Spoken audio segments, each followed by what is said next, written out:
Abdulloh ibn Amr va axloq. Butun olamga buyuk xulqdan ta'lim bergan payg'ambarimiz alayhissalom men go'zal xulqlarni tamomiga yetkazish uchun yuborildim deb marhamat qilganlar.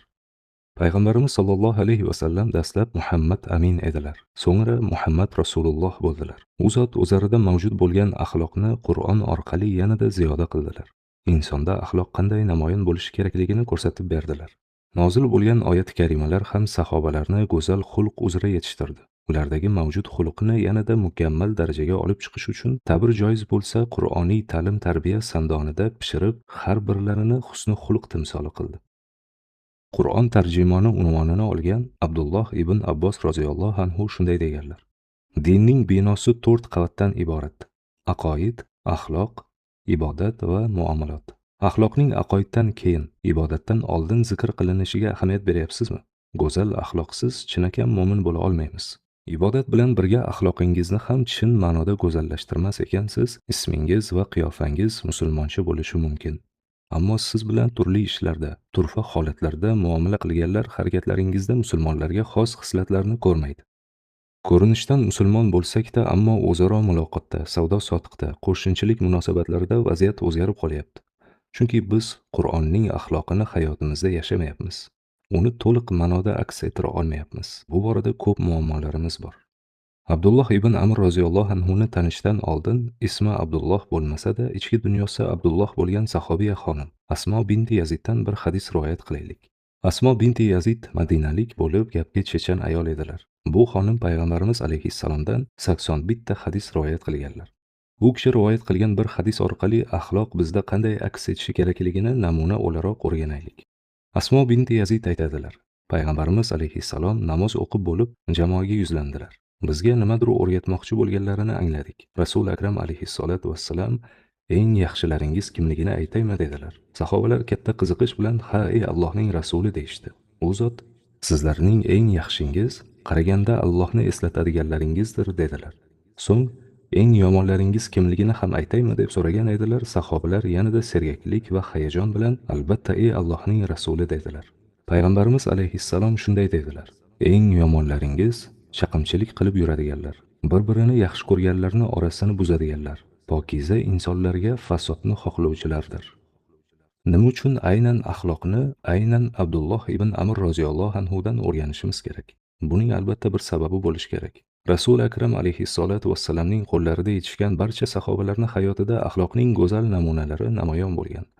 Ammo axloqni aynan Abdulloh ibn Amr roziyallohu anhudan o'rganishimizni bir necha sabablari bor. Bilish asosida Abdulloh ibn Amr roziyallohu anhuning hayotlarini o'rganishga kirishaylik. Muborak umr yo'liga qisqa bir nazar.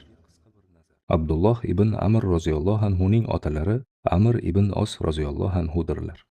U zot ham Rasululloh sallallohu alayhi vasallamni ko'rish sharafiga erishgan bahodir sahobalardan biridirlar.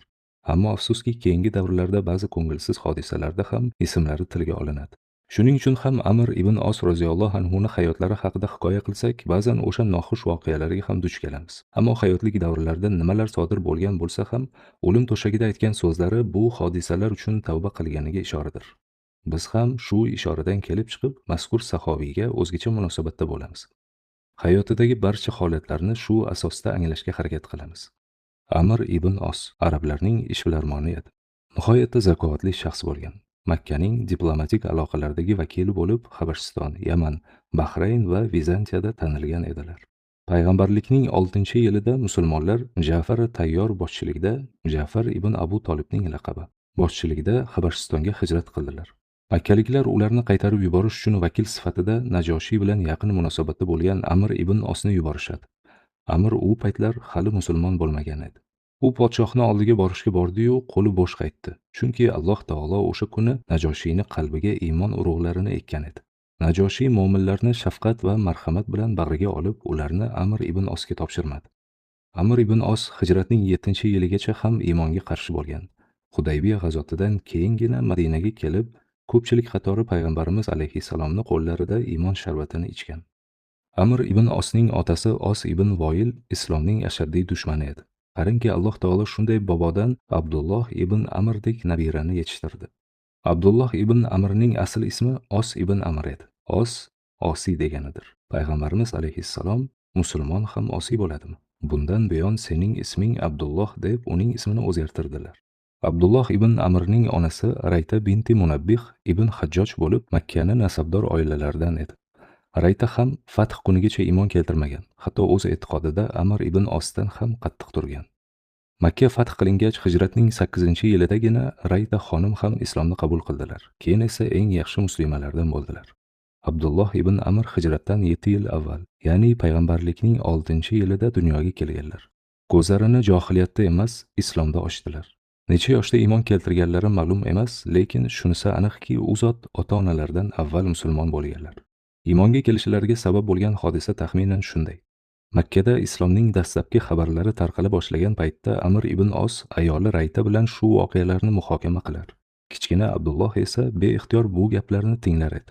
Bir kuni Amr ibn Os ayoli Raytaga Muhammad shunday degan oyatlarni o'qidi deb bir necha oyatlarni o'qidi.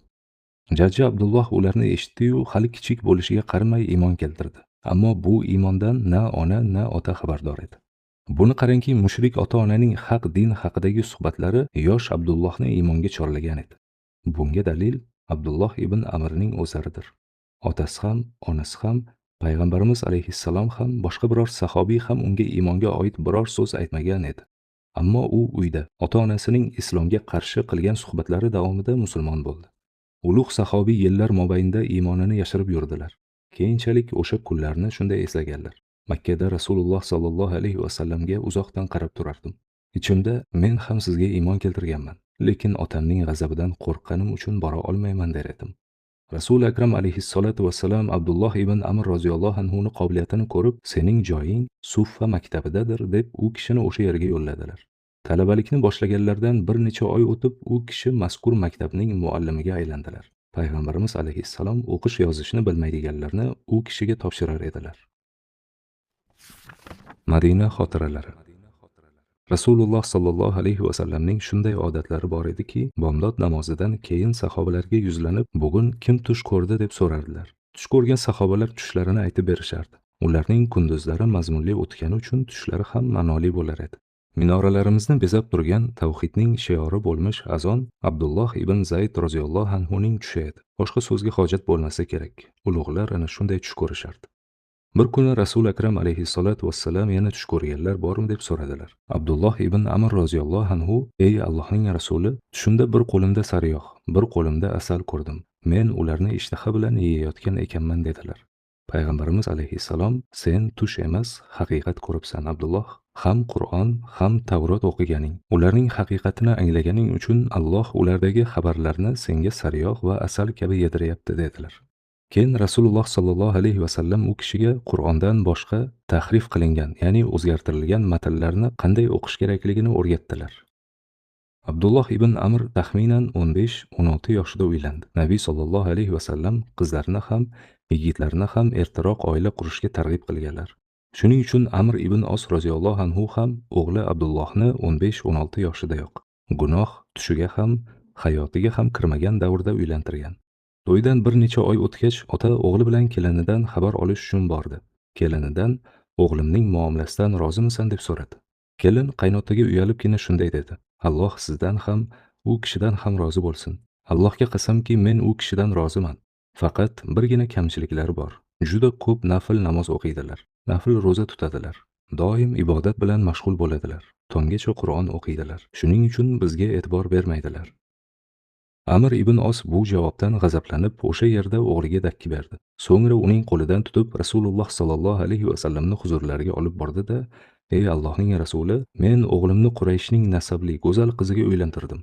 Lekin o'g'lim unga bundoq munosabatda bo'layotgan ekan. Tinmay ibodatga berilib, kunduzlari nafl roza tutar ekan, kechalari tonggacha Qur'on o'qir ekan, duo qilar ekan, lekin ayoliga e'tibor bermas ekan" dedi.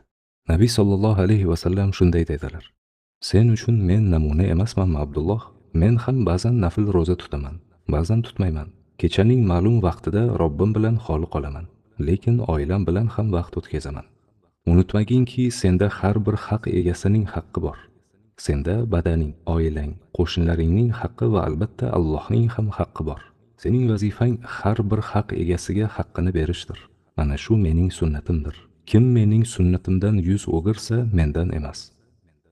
Bu masala haqida nozil bo'lgan oyatlardan biri quyidagicha: لقد كان لكم في رسول الله أسوة حسنة لمن كان يرجو الله واليوم الآخر وذكر الله كثيرا. Sizlar uchun Allohdan va oxirat kunidan umidvor bo'lganlar uchun, Allohni ko'p zikr qilganlar uchun Rasulullohda go'zal o'rnak bor. Ahzob surasi 21-oyat. Ibodat va taqvodagi zaifligimiz sababli maqomimiz ancha past. Mazkur oyat esa bizni ana shu darajadan yuqori martabalarga chiqishga undamoqda. Yuksal, yuqoriga chiq, hayotingni go'zal o'rnak bo'lgan payg'ambaringning hayotiga uyg'un qil, chunki sening hayot tarzing past darajada demoqda. Bu oyat Abdulloh ibn Amr, ummatning hakimi Abu Dardo, Salmon Forsiy, Abdulloh ibn Umar kabi sahobalar haqida nozil bo'lib, ularni haddan tashqari ko'p nafl ibodatlar borasida ogohlantirgan. Abdulloh ibn Amr shu oyatdan so'ng hayotlarini biroz tartibga solib oldilar. Mo'tadillik chegarasidan ham oshib ketgan ibodatlarini me'yorga tushirishga urindilar. Lekin baribir bu mo'tadillik kechikavergach, otalari yana shikoyat qiladi. Payg'ambarimiz alayhissalom Abdulloh ibn Amr roziyallohu anhuni chaqirib, Qur'onni qancha muddatda xatm qilayotganini so'raydilar. U kishi tonggacha ey Allohning rasuli deb javob beradilar. Nabiy sollallohu alayhi vasallam bunday qilma Abdulloh, bir oyda bir marta xatm qilgin deydilar. Abdulloh ibn Amrning talabalaridan biri Mujohid ustozi haqida eslab, u kishi hayotining so'nggi kunlarida shunday deganini naql qiladi. Qaniydi Rasulullohning so'zlariga quloq solib, u zotning aytganlarini qilganimda. Mana endi keksayib, ko'zim zaiflashgani, sog'ligim yomonlashgani uchun ba'zi amallarni to'liq ado eta olmay mahzun bo'lyapman. Ibodatga shunchalar oshufta bo'lgan Abdulloh ibn Amr roziyallohu anhuning axloq borasida qanday maqomda bo'lganlarini bir tasavvur qilib ko'ring.